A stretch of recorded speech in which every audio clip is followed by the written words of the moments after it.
প্রিয় ভাই এবং বোনেরা, আসসালামু আলাইকুম। সবাই কেমন আছেন? সবাইকে শুভেচ্ছা, শুভরাত্রি।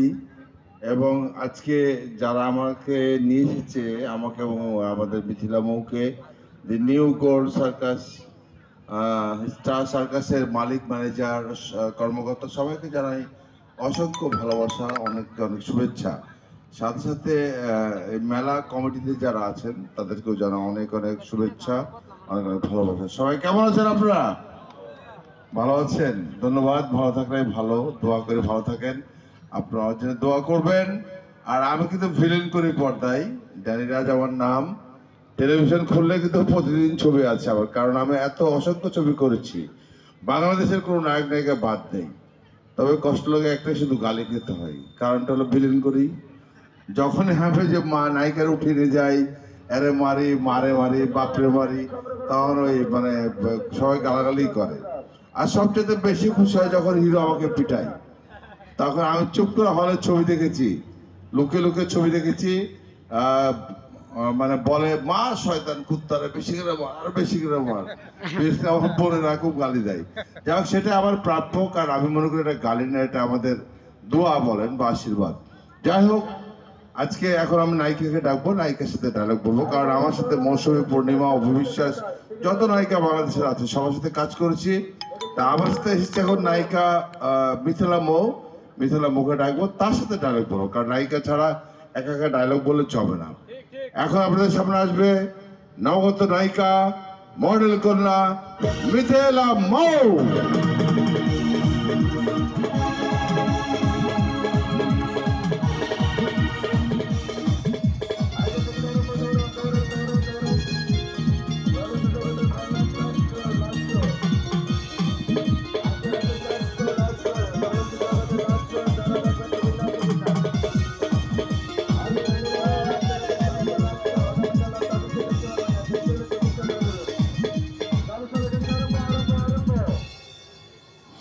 আসসালামু আলাইকুম, সবাই কেমন আছেন? আমি মিথিলা মৌ, নবগত নায়িকা। আমি অসংখ্য নাটক করেছি টেলিভিশনে, আমার অনেক কাজ আছে। ছবি করেছি, কন্যা মুভি করেছি, আমার অনেক কিছু কাজ চলছে, কিছু কাজ রিলিজ হয়েছে, সবাই দেখবেন। আমি আর ভাই এসেছি এখানে কাজ করার জন্য। অবশ্যই আপনারা ভালোবাসা দিবেন, ভালোবাসা নিয়ে ফেরত যাবো ঢাকাতে। Thank you so much. এখন কি আমি ভিলেন না তোমার হিরো? তুমি আমার হিরো। কেন ভিলেন থাকবে? না, হিরো যখন বললো তখন তাহলে হিরোর মতো একটু ডায়লগ বলতে হয় নাকি, বলেন? আমি প্রিয় ভাই বোনেরা, আমি বলি নায়িকাদেরকে পড়াতে প্রথমে কিন্তু হিরোর মতো ডায়লগ বলতে হয়, মিষ্টি মিষ্টি কথা। তারপর যখন নায়িকা পড়ে না, আমার ভালোবাসাকে প্রত্যাখ্যান করে, আমাকে গালি দেয়, থাপ্পড় দেয়, তখন আমি হয়ে যাই ভিলেন। তা আমার মনে হয় বাংলাদেশের যত নায়িকা সবারই থাপ্পড় খেয়েছি, তবে শাবনূরের একটু বেশি থাপ্পড় খেয়েছি। কারণ হলো শাবনূরের সাথে বেশি ছবি করেছি আমি। যেমন চাইলাম জল পাইলাম সর্বদা ডায়লগ আছে আমার, হৃদয় শুধু তোমার জন্য। ছবিতে দেখবেন যে কয়টা থাপ্পড় মারে আমাকে। এক গালে মেরেছে, বলছে বেশি কথা বললো আর এক গালে থাপ্পড় মারবো। আমি তাকে বিজু আহমেদের ছেলে। তো যাই, এখন নায়িকার পটাবো কিভাবে, এটা আপনারা একটু দেখুন। বিশ্বাস করো মৌ, তুমি আমার জীবন, তুমি আমার মরণ। তোমাকে ছাড়া আমার একটু ভালো লাগে না। তোমাকে ছাড়া আমি বাঁচতে পারি না। বিশ্বাস করো মৌ, তোমার ভালোবাসা পাবার জন্য আমি সবাইকে ছেড়ে, আমার বাবা মা, আত্মীয় স্বজন, ভাই বন্ধু বান্ধব সবাইকে ছেড়ে আমি তোমার কাছে ছুটে এসেছি শুধু একটি কথা শোনার জন্য। এতদিন থেকে অপেক্ষা